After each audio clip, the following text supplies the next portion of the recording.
ইউক্রেনে শক্তিশালী leopard 2 tank পাঠানোর পরিকল্পনা নিশ্চিত করেছে জার্মানি। প্রায় 1 বছর ধরে চলতে থাকা রুশ আক্রমণের বিরুদ্ধে চলমান লড়াইকে শক্তিশালী করতে যুক্তরাষ্ট্র এবং জার্মানি ইউক্রেনকে অত্যন্ত উন্নত যুদ্ধ ট্যাঙ্ক সরবরাহ করার পরিকল্পনা নিয়ে এগিয়ে যাচ্ছে।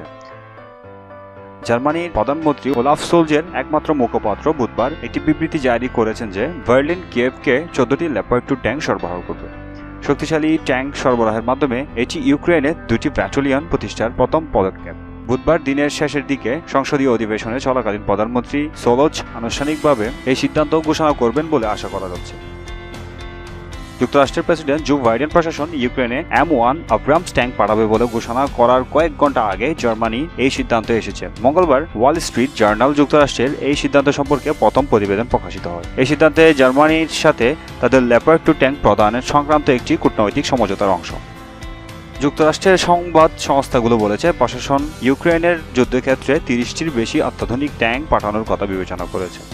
ব্রিটিশ প্রধানমন্ত্রী ঋষি সুনাক ইউক্রেনকে তাদের 14টি চ্যালেঞ্জার 2 ট্যাঙ্ক প্রদানের প্রতিশ্রুতি দিয়েছেন। বুধবার তিনি তার অফিসিয়াল টুইটার অ্যাকাউন্টে একটি পোস্টে যুক্তরাষ্ট্র ও জার্মানির পরিকল্পনার সংবাদকে স্বাগত জানিয়েছেন।